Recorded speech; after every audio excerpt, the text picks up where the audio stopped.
Alright, in this video we're going to go ahead and take a look at how to create a Google Calendar and then how to share that calendar with other people if we would like to. Alright, so here we go. I have already logged into my Gmail account to access my email, so we're going to go ahead and start there. So you need to get there first, and then we're just going to go ahead up to this little checkerboard thing here, and we're going to click on it. And bam, you should have your calendar. Now, if you don't see your calendar here, you can go ahead and hit click more, and then if you don't see it there, you can click on even more from Google, okay, and then you'll find it there. But anyways, most of you guys are just gonna have it right here in calendar, and go ahead and click on calendar. All right, there we go. All right, so here is the calendar, and you should have right here your name, basically, and anything. So I click on it, and there we go. So anyways, that's pretty standard to have your name already on a calendar because it is your Google account. Um, so if you wanted to go ahead and add something to this calendar, well, first I'm going to go to the month. Just so up here you have day, week, month, 4 days. So I can do 4 days if I want. Um, you know, month, agenda. You have several options right here. But anyways, I like the month view. The only reason I like the month view is I'm kind of a big picture kind of person, especially when planning stuff out.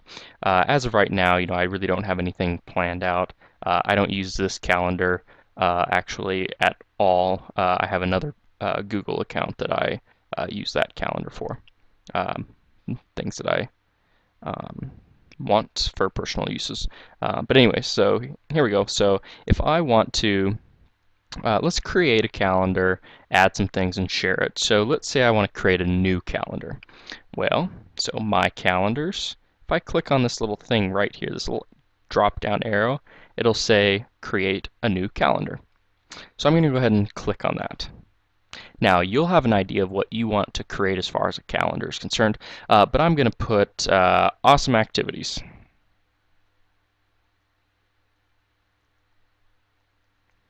All right, so I put in awesome activities for the calendar name. Organization, Boise School District, yep. Description, you can put a description. I could put, this is a calendar for sports, bowling. I guess I don't really consider bowling, sorry, no offense, I don't really consider bowling a sport. But you can put that kind of stuff in. Movie nights, you could just basically describe the calendar.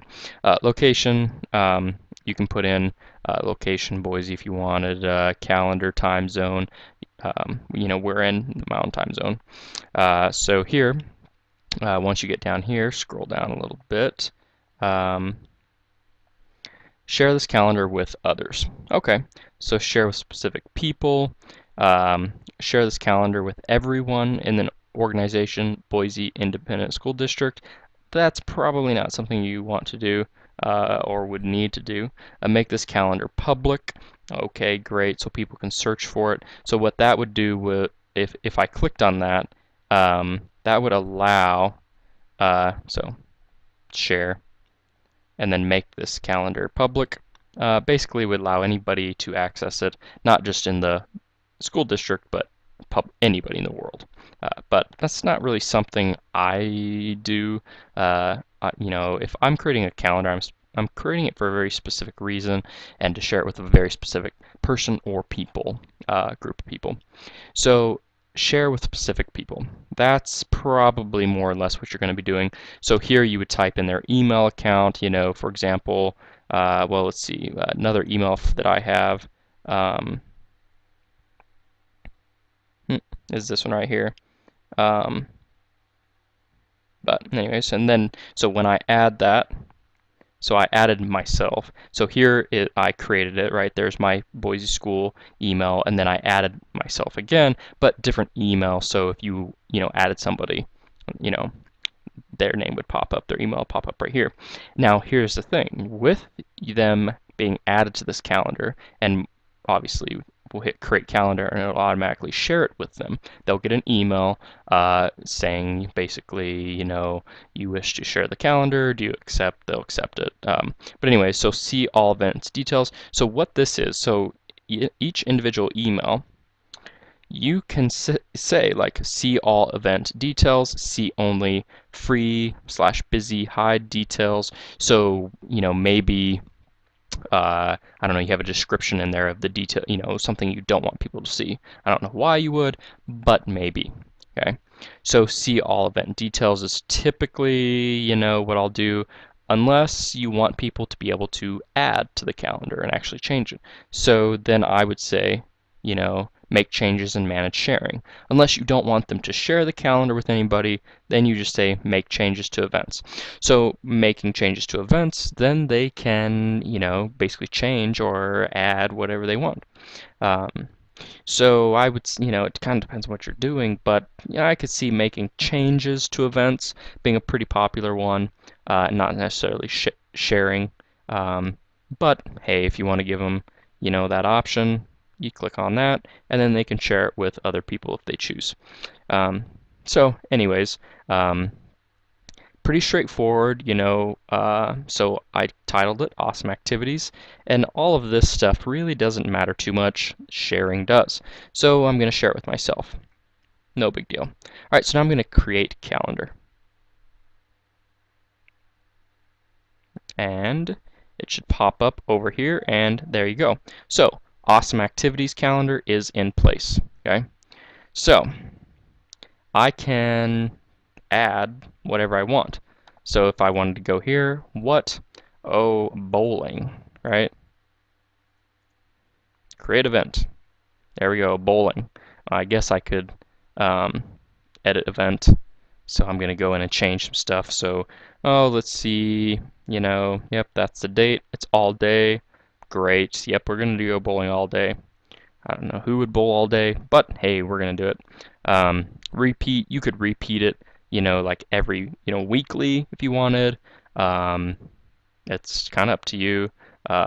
Monthly, yearly. So if you have like birthdays or something you want to put on there. So pretty cool. But really, kind of like anything, you just need to play around with it and look at, something specific. Usually if you're creating a calendar, you have something in mind that you want.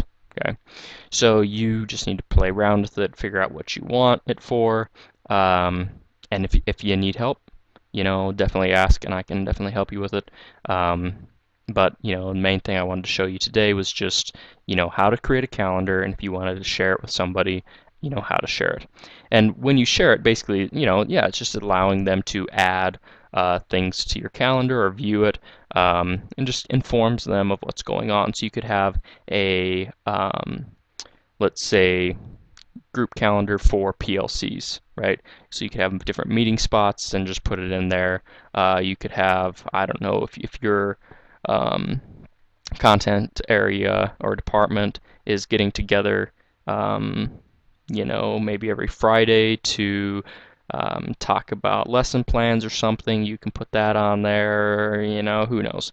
For students, you could easily take this calendar, share it with all of your students, and put, maybe the assignments on there and keep them up to date that way.